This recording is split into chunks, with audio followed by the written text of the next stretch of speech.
This story is titled, My Deadbeat Brother Spent Years Partying While I Transformed Dad's Failing Company into a $150 million empire. At the shareholders meeting, he had me fired and humiliated. I left quietly. Hi everyone. Before we dive in, a quick favor. If you enjoy content like this, please hit the subscribe button. It's free, supports the channel, and make sure you never miss out on amazing videos. Alright, let's get started. Hey Reddit! You ever have one of those moments where everything in your life feels like it's hanging by a thread? That's where I was 10 years ago, staring at a mess I didn't create but couldn't ignore. Let me backtrack a bit. My dad built this company from nothing. He was brilliant at what he did, but managing money? Not so much. By the time I was 26, fresh out of business school, the company was bleeding money. My dad looked 10 years older than he was, buried under stress, and my older brother Adam wasn't helping. Adam was 31 at the time, and while I was busting my ass learning about supply chains and financial models, he was, let's just say, living it up. He had this effortless charm that made him the favorite. Always had, always would. I knew that. It wasn't new, but it still stung. The wake-up call came one night when I found my dad sitting in his office, surrounded by stacks of unpaid invoices and contracts that were going nowhere. He didn't even notice me walk in. His desk looked like a disaster zone, and he looked like he hadn't slept in weeks.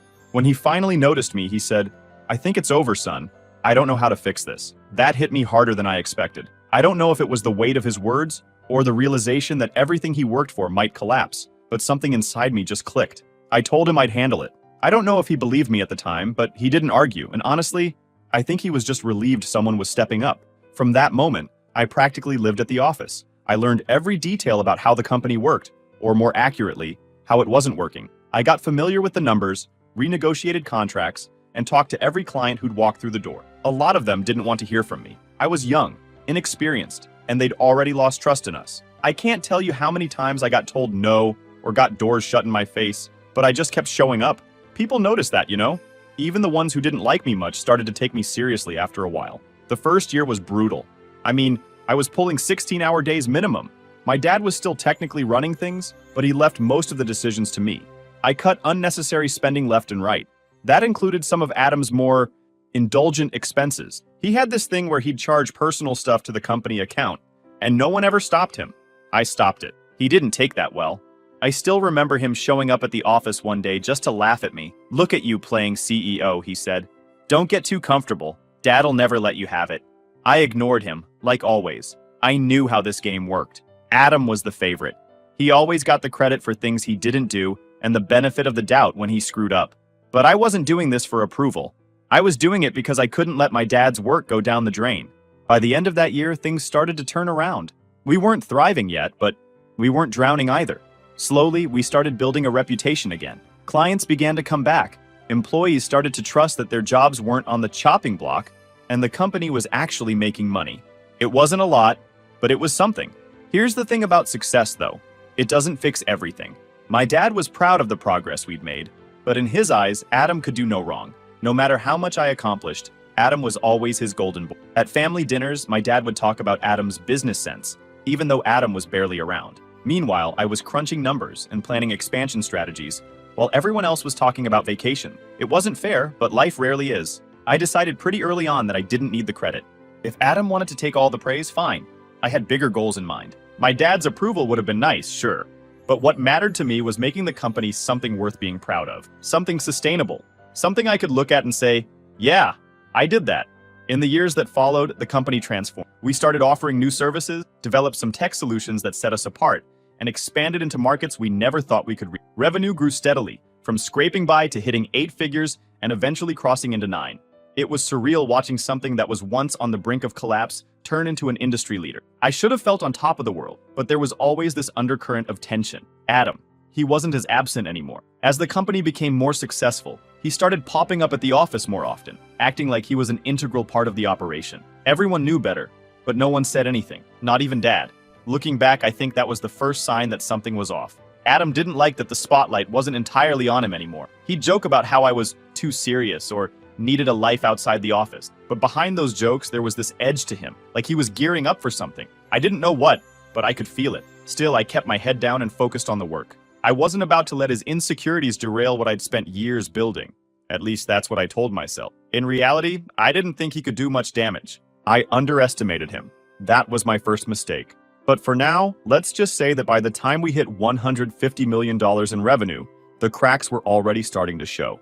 I just didn't realize how deep they were. I knew something was off the second Dad called for the shareholder meeting. It wasn't like he'd never gathered us before, but this one felt different.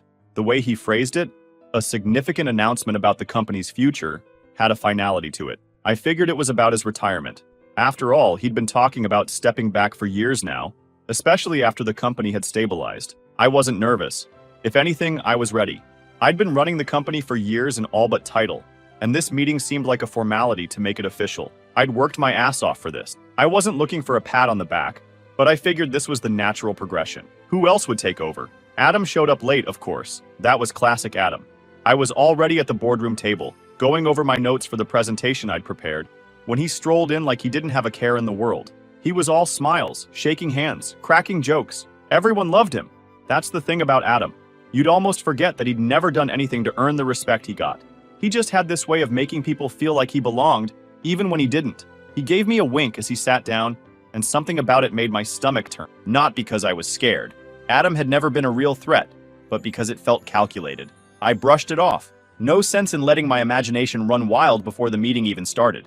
Dad walked in a few minutes later, looking tired but determined. He gave his usual spiel about the company's history, how much it meant to him, how proud he was of what we'd achieved. It was a bit over the top, but that was Dad. He liked to set the stage before dropping the big news. When he finally got to the point, he stood up, adjusted his glasses, and said, "It's time for me to pass the torch." He paused, looking around the room like he was waiting for applause or something. After much consideration, I've decided that Adam will be the new CEO. I swear. Time stopped for a second. My brain refused to process what I'd just heard. Adam? CEO? Surely this was a mistake. I looked at Adam and he was grinning ear to ear. Not surprised, not caught off guard, grinning. That's when it hit me. He'd known. He'd known all along. I didn't have time to dwell on it because Dad kept going. "I believe Adam embodies the leadership qualities this company needs to move forward," he said. Leadership qualities? The guy who could barely show up to meetings on time? The guy whose biggest contribution to the company was draining the entertainment budget for years? Before I could say anything, Adam stood up, holding a folder. "I'd like to take a moment to address something important," he said, his tone all businesslike, which was laughable coming from him. He opened the folder and started flipping through pages, making a big show of it. "Over the past few months," he began, "I've come across some troubling discrepancies in the way certain decisions have been made." He glanced at me, then at the board members, as if he was trying to gauge their reactions. "It appears that my brother has been operating outside his authority." I couldn't believe what I was hearing.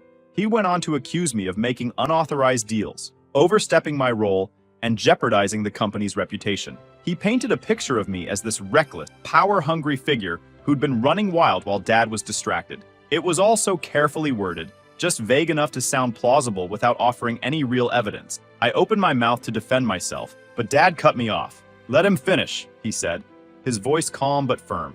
Adam wrapped up his little performance by saying, "I only bring this up because I care deeply about the company's future, and I want to ensure we maintain the highest level of integrity." Integrity? Coming from Adam? The irony was almost too much to handle. By the time he was done, the room was silent. All eyes were on Dad, who took a deep breath before saying, "After reviewing the situation, I've decided to terminate Marcus's employment effective immediately." And just like that, my world came crashing down. Security guards appeared out of nowhere, standing by the door like they were waiting for the signal to drag me out. I didn't fight it. I didn't even say anything. What was there to say? The decision had been made long before this meeting, and I'd walked right into their trap. As I gathered my things, Adam leaned over and said, just loud enough for me to hear, "Nothing personal, little brother, just business." That was the moment I realized this wasn't just about the company. This was about him proving something. To me, to Dad, to everyone who'd ever compared us. He didn't care about the company's future. He cared about taking it from me.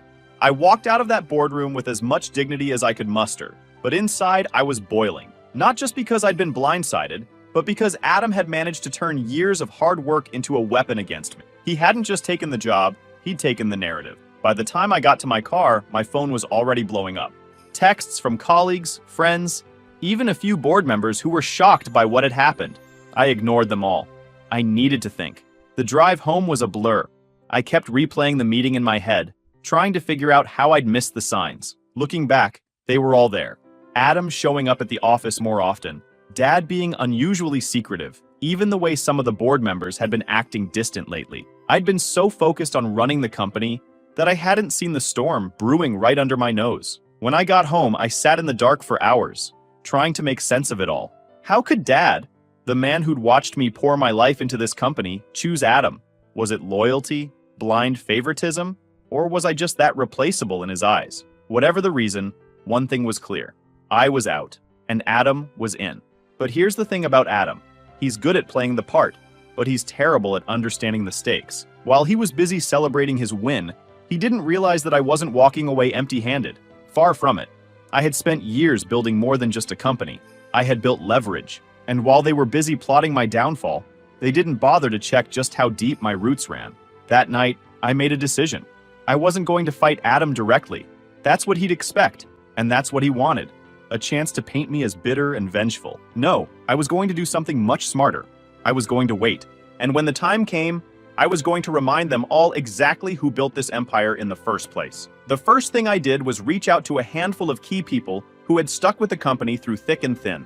These weren't flashy, high-profile types. They were the backbone of the company. The IT team, a few senior developers, and a couple of managers who had worked alongside me during those brutal early years. I knew they'd take my call because, unlike Adam, I'd actually taken the time to build relationships. I didn't tell them everything. I didn't need to. All I said was that there was a lot going on behind the scene, and if they trusted me, they should hold off on making any big decisions for a few days. No one asked questions, and no one hesitated. That told me all I needed to know about where their loyalties lay. Next, I turned my attention to the infrastructure. Here's the thing about being the person who rebuilds a company from scratch. You know where every piece fits. Over the years, I had quietly created a subsidiary company to handle our most valuable assets: intellectual property, client contracts, proprietary software. On paper, it was just a support company, meant to streamline operation. In reality, it was the heart of the business, and I owned 100% of it. Why hadn't I told anyone about it?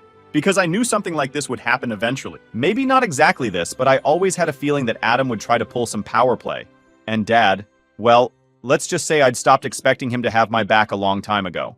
With everything in place, I spent the rest of the weekend gathering receipts. Metaphorically speaking, I went through years of documentation, emails, contracts, and financial records, compiling evidence of Adam's negligence, mismanagement, and outright shady behavior.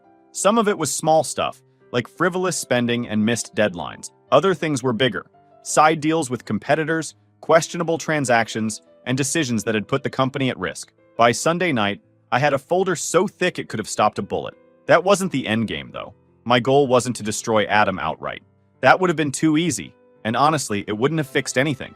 My goal was to remind everyone, Adam, Dad, the board, why I was the one who had turned the company around in the first place. Monday morning rolled around, and I woke up earlier than usual. Not because I had anywhere to be, but because I wanted to watch the fallout in real time. I brewed some coffee, set up my laptop in my home office, and logged into the company's internal network. Yes, I still had access. You'd think a guy like Adam, with all his leadership qualities, would have thought to revoke my credentials immediately. But no. The first thing I did was activate the failsafe I'd built into the system years ago. It wasn't anything malicious, no viruses or anything like that. It was just a little script that redirected all internal communications to a secure server I controlled. Emails, memos, meeting invites. It all flowed through me.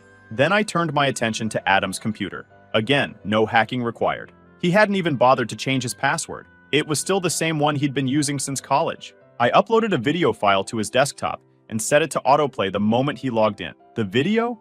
A highlight reel of his worst decisions, complete with timestamps and supporting documents. It wasn't flashy or over the top, just a cold, hard reminder of his incompetence. By 8:15 a.m., the chaos had begun. I watched through the security feed as Adam strolled into the office, looking smug as ever. He sat down at the CEO's desk, powered up his computer, and leaned back in his chair like he owned the place. A second later, the video started playing. At first, he looked confused. Then his face turned red. He slammed the keyboard a couple of times, trying to close the file, but it wouldn't budge. Every screen in his office displayed the same video on loop. Meanwhile, the notifications started. One by one, emails began flooding the inboxes of board members, department heads, and key investors. Each email contained a piece of evidence I'd collected, accompanied by a short explanation of how Adam's actions had hurt the company. I made sure to keep the tone professional. No accusations, just facts. Down in the lobby, federal agents walked in. I'd tipped off the authorities about some of Adam's more questionable financial activities, and they were eager to have a chat with him. The cherry on top? An email from the IT department announcing their resignation. They had all signed contracts with my subsidiary and were officially no longer employees of the company. The email ended with a simple line: "We stand with the person who built this company." I watched as Adam tried to keep it together. He called for IT support, but no one answered. He called Dad, but Dad's phone went straight to voicemail. He even tried to call me at one point. I didn't pick up. By mid-morning, the board had convened an emergency meeting. Adam was summoned, and from what I could see on the security feed, it wasn't a friendly chat. I didn't need to hear what was said in that room to know how it ended. By noon, Adam was escorted out of the building. Watching it all unfold, I didn't feel smug or vindicated. If anything, I felt calm. This wasn't about revenge, it was about balance. Adam had spent years coasting on charm and manipulation, but when it came down to it, he couldn't back it up. And Dad? Well, he'd made his choice. I had no idea what would happen next, but one thing was certain: the game had changed. And for the first time in a long time, I was holding all the cards. It didn't take long for the news to spread. By the afternoon, employees were whispering about federal agents showing up, IT walking out, and the CEO being escorted out of the building. In the age of instant communication, this kind of chaos doesn't stay contained. By the next morning, rumors had turned into headlines. Company scandal rocks leadership team. No names yet, but everyone internally knew who they were talking about. The stock price tanked. It wasn't a gradual drop either. It was a free fall. Investors started pulling out as soon as they realized the company's core assets were no longer under its control. That was by design, of course. The subsidiary I'd created to house all of it had been legally independent for years, and now it was the backbone of my new operation. Adam had inherited a shiny, empty shell. Meanwhile, I kept my head down. I wasn't about to pop up in the middle of this and look like the guy rubbing salt in the wound. I'd already done enough to destabilize Adam's so-called leadership. The next move wasn't about me. It was about the people who actually made the company work. That morning, I sent out an email to all employees. It was short and to the point. Subject: a new opportunity. To all current staff, you've seen the events of the past day. Many of you are probably feeling uncertain about your future. I want you to know that your hard work and dedication haven't gone unnoticed. I'm offering you the opportunity to join a new organization where your contributions will be valued, your jobs will be secure, and you'll be working under leadership that prioritizes innovation and integrity. Your roles and benefits will remain intact, with enhanced support and opportunities for growth. If you're interested, you can find more details here. Link. No pressure. This is entirely your choice. Thank you for everything you've done. You deserve better, and I hope to provide it. Marcus. By the end of the day, my inbox was flooded with replies. People weren't just signing on. They were thanking me for giving them a way out. It was surreal, reading messages from folks who had stuck with the company through its darkest times, telling me they believed in me, not the organization that had just imploded. Over 93% of the staff accepted the offer within hours. Adam, on the other hand, wasn't faring so well. By midweek, the investigation into his financial activities had gone public. That's when the real dirt started coming out. Turns out, he'd been siphoning money through fake vendor contracts for years. He'd also been cozying up to competitors, selling them client information in exchange for under-the-table payments. I knew about some of it, but seeing it all laid out in black and white was staggering. The authorities moved quickly. Adam was formally charged with fraud, embezzlement, and a laundry list of other offenses. He was released on bail, but his reputation was in shambles. The media had a field day, painting him as the poster child for nepotism gone wrong. Every detail about his antics, the parties, the reckless spending, the backroom deals, was dragged into the spotlight. And then there was Dad. He went radio silent for the first few days, probably trying to process what had just happened. I can only imagine what it felt like for him, realizing the son he'd trusted and favored for decades had turned out to be a liability of epic proportion. The board wasn't spared either. The investors who'd stuck around demanded answers, and the remaining members were scrambling to do damage control. But what could they say? The foundation of the company had been ripped out from under them. Everything that made the business valuable was now part of my new operation. That week, I held a meeting with the leadership team of my new company. These were the people who'd followed me out of the chaos: the IT director, the head of operations, a few key managers, and the core development team. We sat around a conference table in the new office space I'd quietly secured months earlier. It wasn't flashy, just a functional, modern setup with enough room to grow. First order of business, I said, is making sure everyone feels stable here. No surprises, no gimmicks. We've all been through enough of that. Heads nodded around the table. I could see the relief in their faces. For years, they'd been caught in the crossfire of bad decisions and favoritism. Now, they had a chance to do their work without the constant fear of what Adam might screw up next. The transition wasn't without its hiccups. There were legal hurdles, as expected, and a few clients needed extra reassurance that this was the right move. But overall, things went smoother than I'd anticipated. By the end of the month, we were fully operational, and I was finally able to breathe a little. Meanwhile, the original company continued its downward spiral. With no assets, no leadership, and no clear path forward, it became a cautionary tale in the business world. The stock price, which had been artificially inflated by years of hype, was now worth pennies. Investors bailed, lawsuits piled up, and the remaining employees scrambled to find other jobs. Adam, predictably, tried to spin the narrative in his favor. He gave an interview to a local paper, claiming he'd been set up and that the investigation was politically motivated. It didn't land. By that point, the evidence against him was overwhelming, and even Dad didn't come to his defense publicly. Justice in this case wasn't about destroying Adam. It was about accountability. For too long, he'd been leaving other people to clean up his messes. This time, there was no one left to bail him out. By the time the dust settled, the message was clear. Leadership isn't about titles or favoritism. It's about doing the work, earning trust, and taking responsibility. Adam had failed at all three, and now he was paying the price. As for me, I wasn't focused on revenge or gloating. I was focused on building something new, something that wouldn't be tied to the mistakes of the past. The fallout had been messy, but it had also been necessary. Sometimes the only way to fix something broken is to tear it down and start over. A week after Adam's public downfall, I got the call I knew was coming. It wasn't from Adam, though. It was from Dad. He'd been keeping his distance ever since everything went sideways, but I figured it was only a matter of time before he reached out. The message he left on my phone was short and to the point. "We need to talk. Your mother and I are coming to see you tomorrow." I didn't reply. What was there to say? I knew exactly why he was calling. It wasn't to apologize, and it definitely wasn't to admit he'd made a mistake. No, this was about the fallout, the tanked stock price, the lawsuits, the investors bailing, and the fact that his entire retirement fund was now tied up in a company that was circling the drain. The next morning, right on time, Dad and Mom showed up at the office of my new company. I deliberately kept the location low-key, but I wasn't trying to hide. They found me easily enough. When they walked in, it hit me how much they'd aged in just a week. Dad looked like he hadn't slept in days. And Mom, well, she looked like she'd been crying. A lot. They both sat across from me in the small conference room. The tension so thick you could have cut it with a knife. Dad was the first to speak. "Marcus," he began, his voice strained. "You've made your point, but we need to figure out how to fix this." I leaned back in my chair, crossing my arms. "Fix what, exactly?" I asked. "The mess Adam made? The company you let him destroy? Or the fact that your retirement fund is worthless?" Mom flinched, and Dad's face tightened. "This isn't the time for blame," he said, trying to keep his composure. "We're family. We need to come together and figure this out." I almost laughed. Now he wanted to talk about family?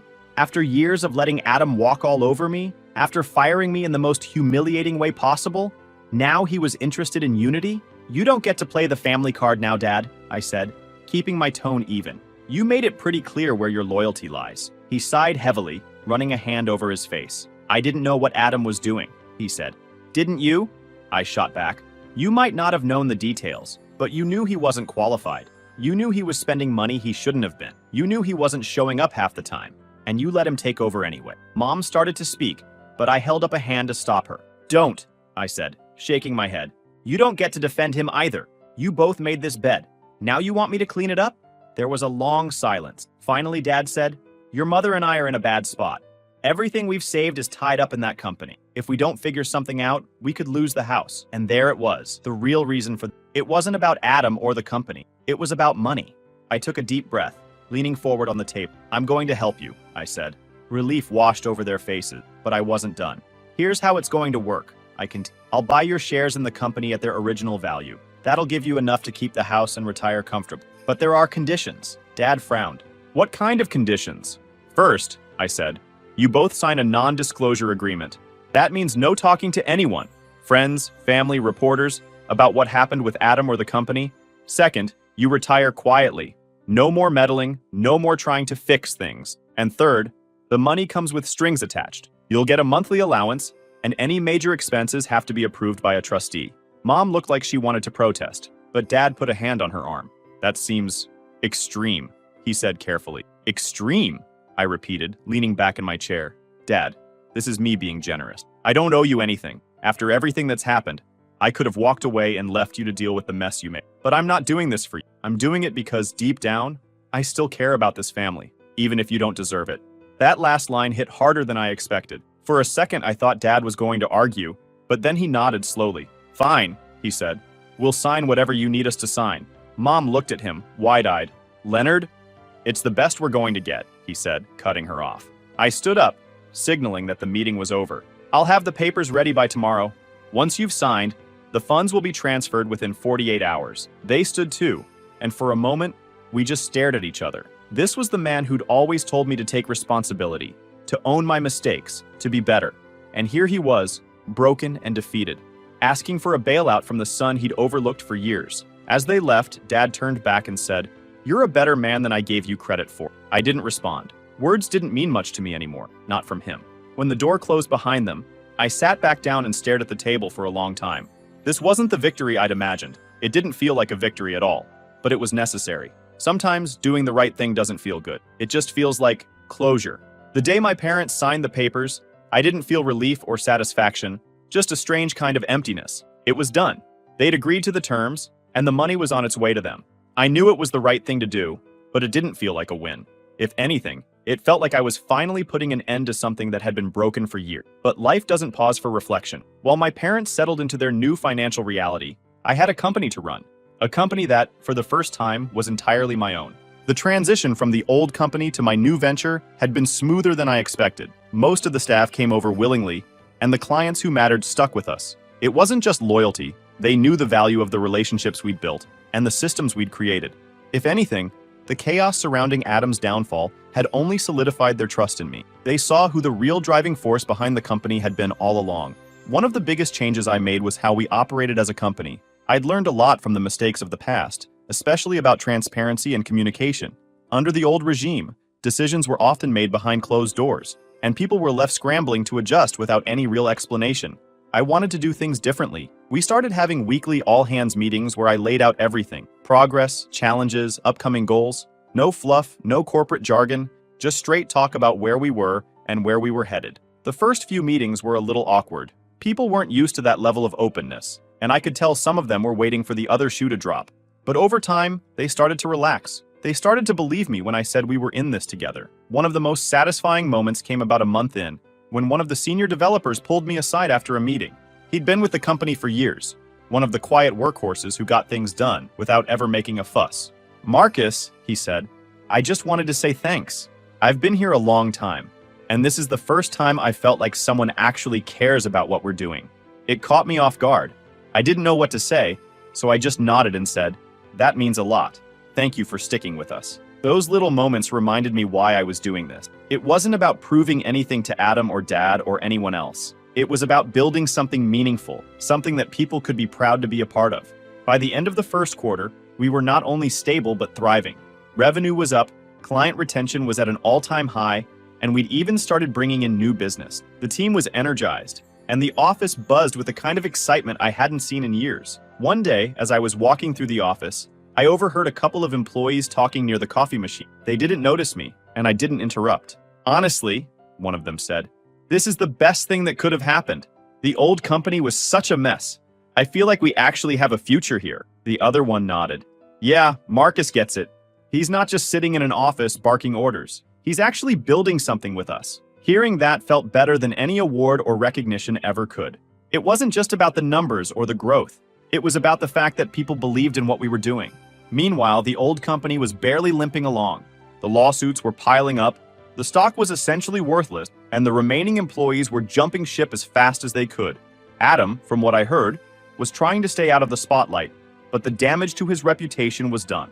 He was no longer a name anyone wanted to be associated with. By the 6-month mark, the new company had established itself as a leader in the industry. We weren't just surviving, we were innovating. We launched a new product line that streamlined logistics for small businesses, and it took off faster than we'd anticipated. It felt like everything I'd been working toward for the past 10 years was finally coming together. For years, I'd been fighting to prove myself, to Dad, to Adam, to everyone who'd ever doubted me. But in that moment, I realized I didn't need to prove anything anymore. I'd built something real, something that would last, and for the first time in a long time, I felt at peace. Now, it's been 3 years since everything went down, And if I'm being honest, I still think about it sometimes. Not in a regretful way, but in that, how did I even survive that kind of way? The whole ordeal feels like a lifetime ago, even though it fundamentally changed everything about my life. My new company, our company, is thriving. When I say thriving, I mean we've surpassed every goal I ever thought possible. The team we built after leaving the old company has grown into something I'm genuinely proud of. We're not just profitable, we're respected. People in the industry look at us as the gold standard, the kind of company others want to emulate. That feels good, not because of the recognition, but because it means we're doing things the right way. But let's be real, success doesn't erase the past. Every now and then, I'll catch myself scrolling through old emails or glancing at news articles from the fallout. Adam's name comes up occasionally, usually attached to some cautionary tale about leadership or nepotism. Last I heard, he's working in some low-level job, trying to stay under the radar. I don't keep tabs on him, but it's hard not to hear things when your name and his are still loosely connected in some circles. As for my parents, they've settled into their quiet retirement. Mom sends me emails now and then, updates about their new hobbies or the neighborhood potlucks they've started hosting. Dad, though, he's stayed silent. I haven't spoken to him directly since the day he signed those papers in my office. I don't think he's bitter, but I also don't think he knows how to rebuild the bridge he burned. And honestly, I'm not sure I'd let him if he tried. What's funny is how much perspective time gives you. When everything first happened, I was so focused on proving myself, on showing everyone that I was the one who deserved to lead. But now, 3 years out, I realize I don't care about that anymore. People who know me, who work with me, already understand the kind of person I am. I don't need to scream my accomplishments from the rooftops, and I certainly don't need validation from the people who doubted me. And as for those who wonder how the quiet one ended up on top, here's what I'll say. While others were busy posturing and playing politics, I was doing the work. While they were making noise, I was making plans. Because at the end of the day, success isn't about being the loudest or the flashiest. It's about strategy, resilience, and knowing exactly what you're capable of. Even when no one else sees, the peacocks may get the attention, but the eagles, we're the ones who see everything from above. And that's where the story ends, or begins, depending on how you look at it. Thanks for sticking around. Let me know if you've got questions, thoughts, or stories of your own to share.